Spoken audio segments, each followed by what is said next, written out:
Rita Dove's poem Parsley, first published in 1983 and included in her 1986 Pulitzer Prize-winning collection Thomas and Beulah, is a historical narrative poem that reflects on the 1937 Parsley massacre in the Dominican Republic. The massacre was orchestrated by Dominican dictator Rafael Trujillo, who ordered the execution of thousands of Haitians living in the Dominican Republic. One way Trujillo's soldiers identified Haitians was by asking them to pronounce the Spanish word perejil, parsley. Those who couldn't roll the R in the Spanish way were presumed to be Haitian Creole speakers and were killed. Dove's Parsley is divided into two contrasting sections. The cane fields, presented in the voice of the Haitian victims, who suffer, remember, and fear. The palace, entering the disturbed mind of General Trujillo, who is obsessed with grief, control, and vengeance. The poem is both lyrical and brutal, poetic and political, dramatizing the intersection of power, language, race, and violence. Historical background: the Parsley Massacre. In October 1937, General Rafael Trujillo ordered the mass killing of Haitian immigrants and dark-skinned Dominicans who lived near the Haitian border. Estimates suggest that between 15,000 and 30,000 people were murdered over a few days. To identify Haitians, soldiers used the word perejil. Haitians, who spoke Haitian Creole, a French-based language, often could not pronounce the Spanish R correctly. This linguistic test became a death sentence, symbolizing how language and ethnicity were weaponized. Trujillo claimed the massacre was a nationalist act, designed to purify the Dominican race and protect sovereignty.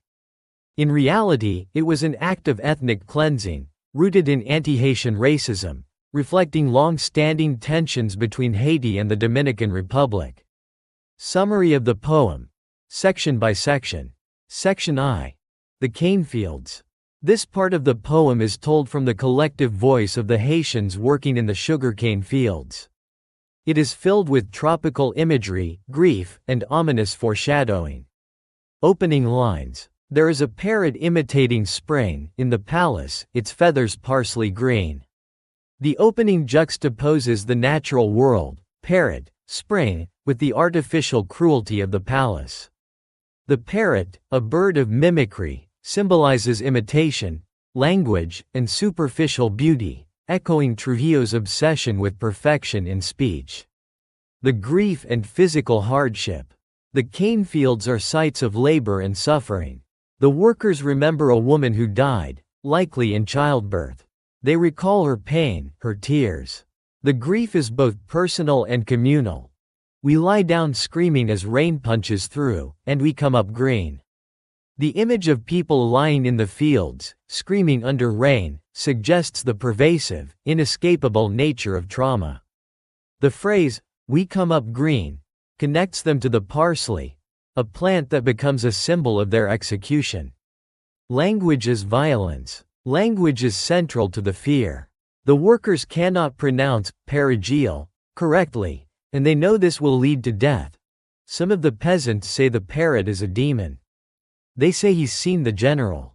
The parrot, repeating the word parsley, becomes a harbinger of doom, linking language, mimicry, and murder. Tone and emotion. The tone in this section is hushed, reverent, terrified. The collective, we, voice creates a chorus of suffering, giving dignity to the victims even as they are silenced. Section 2. The Palace. This section shifts dramatically in voice and tone. We enter the twisted consciousness of General Trujillo, a man haunted by his mother's death, obsessed with language, and driven to violence as control. The general's grief. Trujillo's mother has died, and he is consumed by grief and guilt. Yet he cannot process it like an ordinary person. Instead, he channels his sorrow into power, nationalism, and cruelty. El General has found his word, perejil. The word, perejil, becomes a totem of order and vengeance. It is not only a test of national identity but a way for him to reassert control in the face of personal loss. The obsession with the parrot. Trujillo fixates on a parrot that can say, "Parsley." The parrot, with its artificial speech, becomes a surrogate for the victims. Its ability to mimic language contrasts with the Haitian's inability, underlining the dehumanization of the other. He will order many, this time, to be killed for a single, beautiful word. The general's reasoning is irrational, poetic, and horrifying. A beautiful word becomes a murderous filter, a symbol of purity enforced through blood. Sexual and national violence. There are subtle suggestions of sexualized violence and desire for domination. The poem describes Trujillo wanting to press her skull to his lips, referring to his mother, but it takes on an erotic, disturbing undertone. His nationalism and masculinity are intertwined. The inability to master grief transforms into the urge to master others through murder. Tone and style. This section is more formal, interior, and chillingly lyrical. The imagery is tightly controlled, echoing the general's need for dominance. Dove captures the pathology of dictatorship, how private emotion becomes public atrocity. Major themes. 1. Language as power and weapon. Language is at the heart of Parsley. The distinction between perigeel and its mispronunciation becomes a life or death criterion.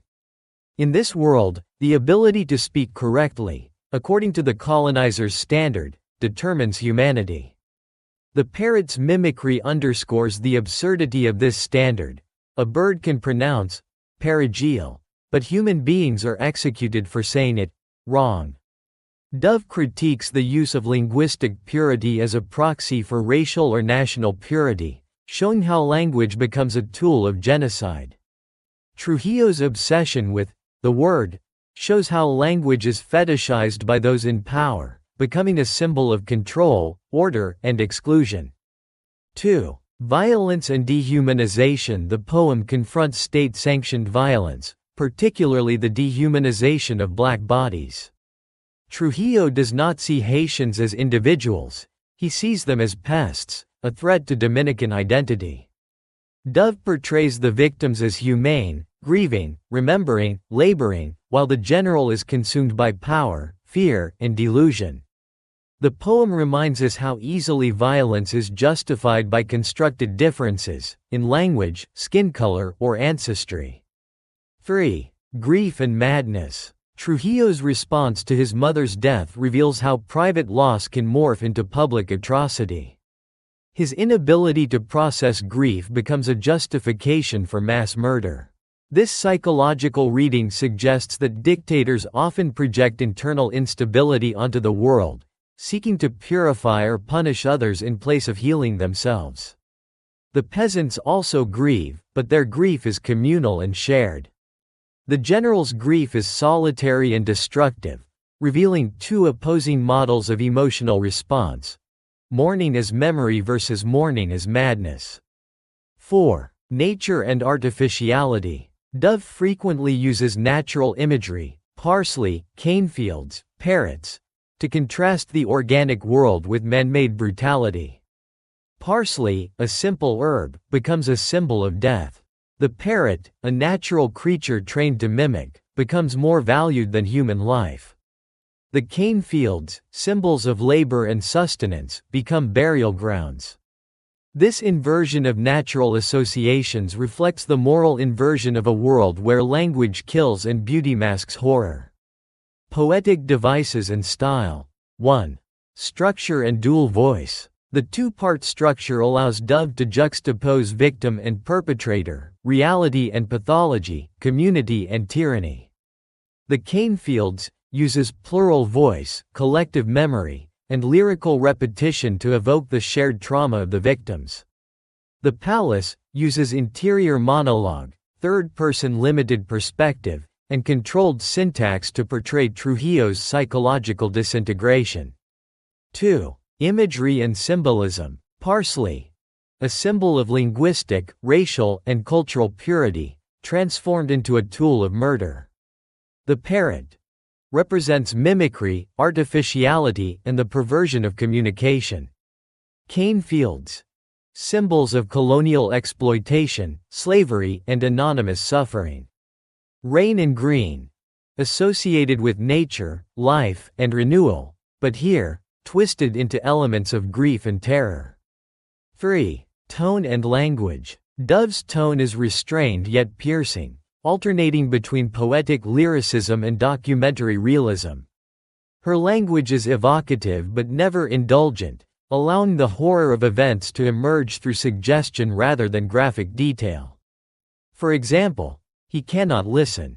He cannot stop. This repetition underscores Trujillo's compulsion, his loss of control even as he enforces it externally. Historical resonance and relevance. Parsley is not merely a historical recounting, it is a poetic meditation on systemic violence, colonial legacy, and identity politics. It speaks to the weaponization of cultural difference, the fragility of national identity, the human cost of authoritarianism. In today's global context, where immigration, language, and race remain polarizing issues, Dove's poem reminds us how quickly otherness can be criminalized, and how language can be twisted into a test of belonging. Comparative context. Parsley joins a long tradition of poetry as resistance.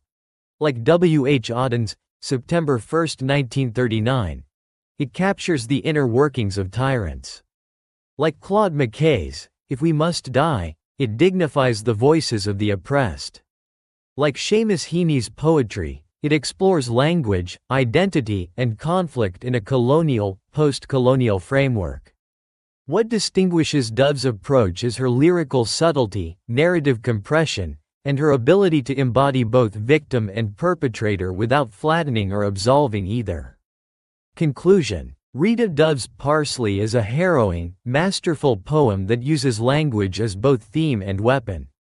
It memorializes the victims of the 1937 Parsley massacre while exposing the psychological machinery of authoritarian violence.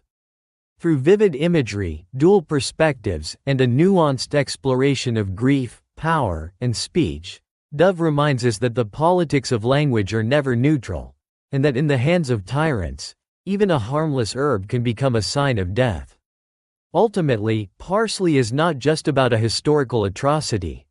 It is a meditation on how we use words to define, divide, and destroy, and a haunting reminder that the most devastating violence often begins with something as simple as a name.